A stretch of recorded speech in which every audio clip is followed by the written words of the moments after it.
स्वार्थी टाइप के लोग एक पार्टी में जाते हैं, जब उनको दिखता है कि हमें कोई फायदा नहीं हो रहा तो दूसरी पार्टी में जाते हैं। जहां पे कैलाश गहलोत आम आदमी पार्टी छोड़ के गए हैं, वहीं पे ही बीजेपी का नेता आम आदमी में आ रहे हैं। जर्नलिस्ट महोदय, ये बहुत ही दुखद बातें होती है। कोई भी पार्टी हो, बड़ी मुश्किल से पार्टी बनाई जाती है, उसकी एजेंडा सामने रखा जाता है, कोई मानता है कोई नहीं मानता है, लेकिन कुछ लोग जो है स्वार्थी टाइप के लोग एक पार्टी में जाते हैं, जब उनको दिखता है कि हमें कोई फायदा नहीं हो रहा तो दूसरी पार्टी में जाते हैं। जहां पे कैलाश गहलोत आम आदमी पार्टी छोड़ के गए हैं, वहीं पे ही बीजेपी का नेता आम आदमी में आ रहे हैं, कुछ लोग कांग्रेस में जा रहे हैं, कुछ लोग कहीं और जा रहे हैं। तो ये जो दल बदलू का जो सिस्टम है, ये बहुत ही खतरनाक है। इस पे एक जो है पॉलिटिकल अमेंडमेंट एक्ट की जरूरत है। मेरी मांग है डॉक्टर दुआ का कि इलेक्शन कमीशन, राष्ट्रपति या संसद के अंदर ये पास हो, अमेंडमेंट हो कि पॉलिटिकल अमेंडमेंट एक्ट हो, जिसके अंदर दल बदलू पे रोक होनी चाहिए। जो जहां है वहां रहेगा, और नहीं है तो वो संन्यास ले ले राजनीतिक से। और इसीलिए अहरा नेशनल पार्टी एनपी ने ये प्रावधान रखा है कि जो एक बार आम आदमी हमारे एनपी में आएगा, वो कहीं और नहीं जाएगा।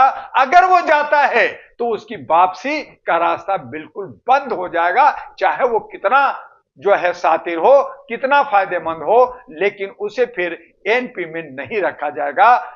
जो आ गया वो आ गया। तो इस तरह से हम लोग जो है दल बदलू के बदल रहे हैं। आम आदमी पार्टी हो, कांग्रेस हो, बीजेपी हो, ये सब एक ही थाली के चट्टे बट्टे हैं। ये कॉर्पोरेट पार्टियां बन गई है, जो मुख्य मुद्दा से हटा कर करके ये सब जो है झाड़ू चला रही है, एक कमल दिखा रहे हैं, एक पंजा मार रहा है। तो इस तरह से हमें इन सबको पीछे हटाना होगा। इन सबको, जो ये बुजुर्ग हो गए हैं, ये सब रिटायर हो गए हैं, इनको हमें पेंशन देना है। हम इनको पेंशन समय पे देंगे, क्योंकि ये रहते हुए हमारे ईपीएस 95 को पेंशन नहीं दे रहे, हमारे ईपीएफ को पेंशन नहीं दे रहे, हमारे हक अधिकार नहीं दे रहे, हमारे बुजुर्गों का सम्मान नहीं कर रहे हैं। इसके लिए एनपी आ रही है, और इन सब को बाहर कर करके लिफाफा लेके, जिसमें खजाना है, जिसके अंदर काम करने की जज्बा है, और वो काम करके दिखाएगी। और उसके लिए न सिर्फ हम लोग जुमलाबाजी कर रहे हैं, बल्कि एफिडेविट भर रहे हैं कि अगर हम लोगों ने काम नहीं किया तो हमारी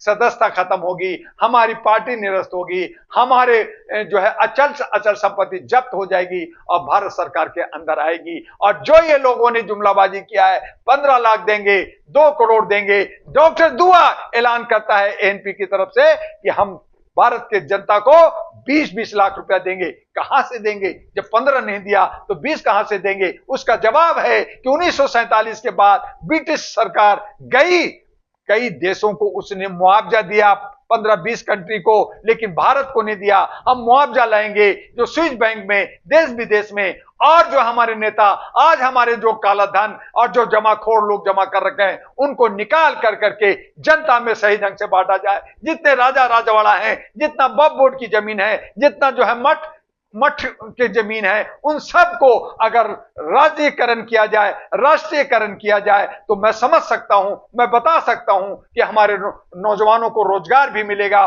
उनको 20-20 लाख रुपया भी मिलेगा, और सारी सुख सुविधा के साथ हम गरीबी में जो जी रहे हैं उसे बाहर निकलेंगे। और यह भी हो सकता है कि 10 साल तक किसी भी भारतीय को कोई टैक्स ना देना पड़े, और इतना दौलत संपदा है कि हम उसी में आराम से अपने देश को जो है समृद्ध बना सकते हैं, खुशहाल बना सकते हैं, विश्व गुरु बना सकते हैं, सोने की चिड़िया बना सकते हैं। और इसके लिए हम चाहते हैं कि पढ़े लिखे, समझदार और समाज सेवी जो है डॉक्टर दुआ एएनपी के साथ आए और अपना देश को बचाएं।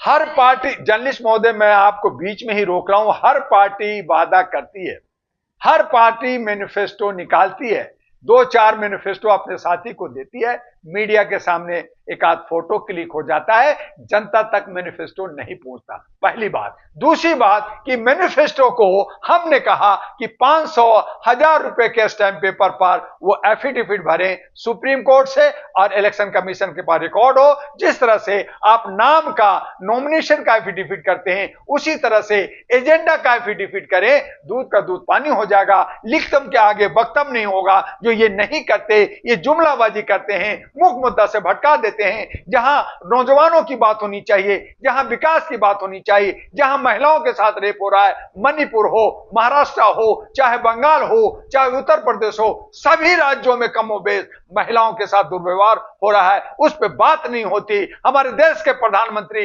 इतने साल महीनों से मणिपुर जल रहा है, एक बार नहीं गए, वहां आग लगी हुई है। हमारे अन्य राज्यों में, उत्तर प्रदेश में बच्चे मर रहे हैं, वहां पे कहीं पे प्रधानमंत्री एक शब्द नहीं बोलता और कहते हैं मोदी है तो मुमकिन है। तो सिर्फ अपने सत्ता बचाने के लिए, कुर्सी बचाने के लिए ये जो सोच लेके चल रहा है, ये देश हित में नहीं है। और ऐसे लोगों पे देशद्रोह का केस होना चाहिए, एफआईआर लॉन्च होना चाहिए। लेकिन सारा सिस्टम जब एक दूसरे से घुले मिले डकैती करने में, चोरी करने में, लूटने में लगे हों तो देश का क्या होगा। और इसीलिए अब बदलाव का बयार आना जरूरी है, अब जन क्रांति होना जरूरी है, क्योंकि जनाक्रोश जो है अब उबाल ले रहा है। कब ज्वालामुखी फूटेगा, कब धरती हिलेगा, ये कह नहीं सकते। और इसीलिए मैंने कहा कि अब मानवीय मूल्यों पर इंसान इंसान को समझना होगा, मानवीय मूल्यों को आगे ले जाना होगा, मनुष्यता को बढ़ाना होगा।